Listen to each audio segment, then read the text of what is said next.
मेरे गुरु हैं। हाँ, मैं और मेरा महादेव।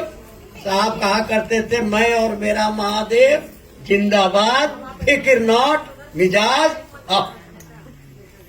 याद रखिएगा, आपका कौन है? महादेव। वही एकमात्र है आपका, बाकी इस धरती पर आपका कुछ नहीं है। इसलिए रहो धरती पर, लेकिन धरती का होकर मत रहो। फिर साहब ने कहा, रहो तो शिव, जियो तो शिव, अब बनो तो शिव। अब बनो तो शिव, लोटा न थारी बसा, लेकिन जिस हाल में है मस्त है, मिजाज अब। चलिए, अब हमारी बरका दीदी आ गई है, आप सभी के चरणों में प्रणाम। आप सभी के चरणों में प्रणाम है। वरेण्य गुरु भ्राता के सानिध्य में इस उपवन में बैठे हुए हम सभी गुरु भाई गुरु बहन नमन करते हैं अपने गुरु शिव को, अपने साहब दीदी को, जिनके कारण आज हम सभी के गुरु शिव हुए हैं। क्योंकि मूल कारण तो वही है।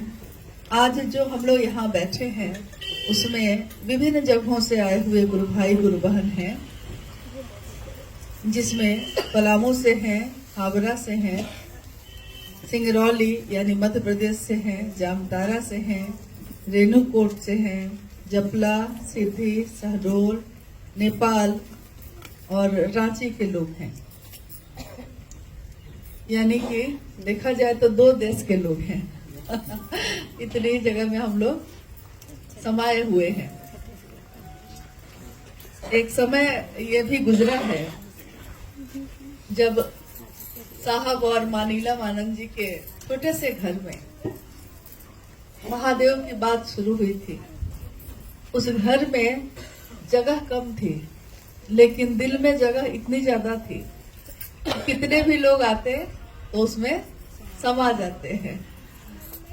तो महत्वपूर्ण ये होता है कि आपके दिल में क्या जगह है, किसके लिए, तो उसी में आप अव्यवस्था में भी व्यवस्था बना लेते हैं। अभी हम लोग इतने लोग बैठे हैं तो कोई दिक्कत में तो है ही नहीं है। चलिए, तो साहब ने कहा भी है हमेशा कि मेरी अव्यवस्था में ही व्यवस्था है। और इसी में मुझको याद आता है कि जब कम संख्या में गुरु भाई गुरु बहन रहे, तब भी कम व्यवस्था थी, तब भी कम सुविधा थी, लेकिन उसी में एक तरफ साहब भजनानंद जी शिव की चर्चा करते और एक तरफ मां नीलम आनंद जी गुरु भाई गुरु बहनों की देखभाल करती। कुछ गुरु भाई उसी में से एक तरफ जाकर खिचड़ी बनाने लगते और हम सब भी बाद में एक साथ सब कोई मिलके भोजन करते। फिर संध्या काल की चर्चा शुरू हो जाती। यानी एक ऐसा माहौल, एक ऐसा वातावरण लगातार बन रहा था, चल रहा था, जिसमें गुरु भाई गुरु बहन आते, पोषित होते और फिर अपने जगहों पे लौट के महादेव के काम का झंडा गाड़ते। यानी पूरी तरह हमारा मन किस चीज पे एकाग्र था? तो महादेव के काम पे, महादेव की बात पे। हम सुन भी रहे थे तो क्या सुन रहे थे? महादेव की बात। हम बोल भी रहे थे तो क्या? महादेव की बात। और हम जी भी रहे थे तो क्या? महादेव की बात। ये पंक्ति तो साहब ने बहुत दिन बाद कही कि बनो तो शिव, रहो तो शिव और जियो तो शिव। लेकिन शिव के से सहजानंद साहब उस समय ही जी रहे थे शिव की तरह, बने हुए थे शिव की तरह, रह रहे थे शिव की तरह। क्योंकि जो सबको देने वाला है महादेव, वो खुद भी कैसे है? तस्वीरों में हम देखते हैं महादेव चट्टान पे बैठे हैं, बाघंबर लपेटे हुए, नाग को गले में धारण किए हुए, और पता नहीं उस बर्फ वाले कैलाश पर्वत पे क्या मिलता होगा भोजन में।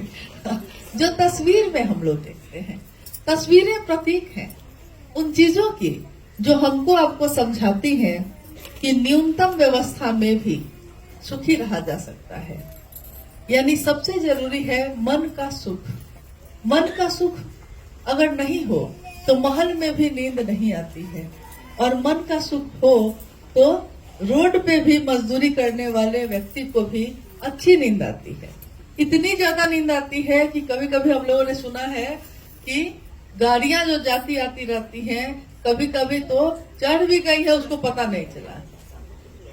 इतनी गहरी नींद। यानी मन का सुख तभी होता है जब हमारा मन वैसी सत्ता से जुड़ा रहे जो आनंद देते हैं, सुख देते हैं।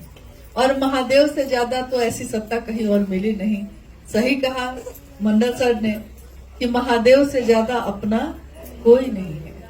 ये हमारे आपके जीवन में जो प्रतिदिन घटनाएं होती हैं, या हमारा आपका जीवन जैसे चल रहा है, उन घटनाओं से हम समझते हैं। यही उपवन में एक दिन लाइव चर्चा साहब की हो रही थी, और साहब ने कहा कि मेरे 72 वर्षों के जीवन में, उस समय साहब 72 वर्ष के हुए थे, साहब ने कहा कि मेरे 72 वर्षों के जीवन में मैंने ये जाना है कि शिव से ज्यादा अपना कोई नहीं होता। और आज आप नहीं समझते, आज आप नहीं समझ पाते हैं कि आपका सबसे ज्यादा भला सोचने वाला, सबसे ज्यादा शुभ की कामना करने वाला मैं हूं, लेकिन आप समझते नहीं हैं कि सबसे ज्यादा आपका अपना कौन है। आज नहीं समझ रहे हैं आप, कभी तो समझेंगे। कौन होता है अपना? अपना वो होता है जो आपका शुभ सोचे, अच्छा सोचे।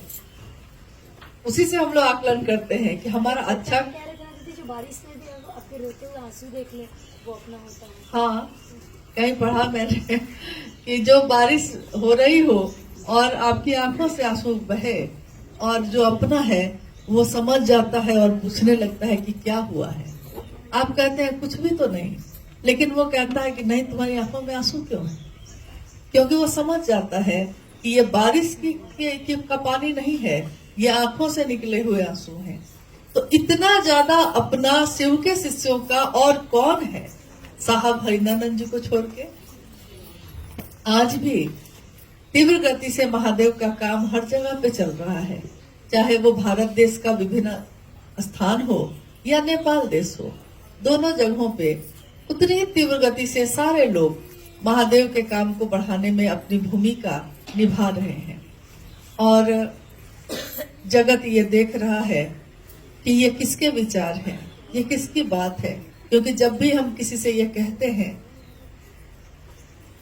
कि महादेव मेरे गुरु हैं, तुम्हारे भी हो सकते हैं, तो लोग पूछते हैं कि ये कैसी बात है, कैसे हो सकते हैं। तो हम कितने विश्वास के साथ उसको कहते हैं कि 3 सूत्र है, करिए ना, हो जाएंगे महादेव गुरु। तो ये 3 सूत्र बताने में हमारे मन में कितना विश्वास होता है। तब वो व्यक्ति पूछता है कि ये बात आपने कहाँ सुनी, किसने कही ये बात कि महादेव से दया मांगने पे महादेव दया करते हैं। क्योंकि आज तक तो हम लोगों ने सुना था कि ईश्वर कृपा करते हैं, करोगे तब ना पाओगे, तो जो हम करेंगे वो ना हम पाएंगे। आज तक तो हम लोगों ने यही सुना, लेकिन ये कभी नहीं सुना कि दया मांगी जाती है। ये कभी नहीं सुना कि गुरु दक्षिणा में, हमने अभी तक यही सुना था कि गुरु दक्षिणा, किसी को गुरु मानो तो गुरु दक्षिणा में सामान दिया जाता है, पैसे दिए जाते हैं, कपड़े दिए जाते हैं, मिठाई और फल दिए जाते हैं। लेकिन हम लोगों ने ये कभी नहीं सुना कि गुरु दक्षिणा में कृतज्ञता दी जाती है। ये तो हम लोगों ने कभी सुना ही नहीं। लोग कहते हैं ना कि कृतज्ञ होना मतलब कृतज्ञता देना, ये तो हम लोगों ने कभी सुना ही नहीं। ये पहली बार महादेव के साथ सुन रहे हैं हम। कृतज्ञ होना, क्या महादेव सिर्फ कृतज्ञ होने से प्रसन्न हो जाते हैं? और कुछ न कुछ तो कर्म करने के लिए कहा जाता है। कोई उपासना करो, कोई मंत्र का जप करो, कुछ क्रिया करो, कुछ साधना करो। और आप कहते हैं कि महादेव को गुरु मान के कुछ मत करो, तब भी परिणाम वही होगा। प्रारंभिक समय में साहब कहा करते कि महादेव को गुरु मान के और कंबल ओढ़ के सो जाओ। नहीं सर, कंबल ओढ़ के सो जाओ, कुछ मत करो, और तब देखो कि क्या हो। केवल विचार पे खड़े रह जाना, इस विचार से हटना मत कि जो मैंने सोच लिया है, हाँ, विचार पे खड़े हो गए तो फिर इससे हटिएगा मत और देखिए परिणाम क्या आता है।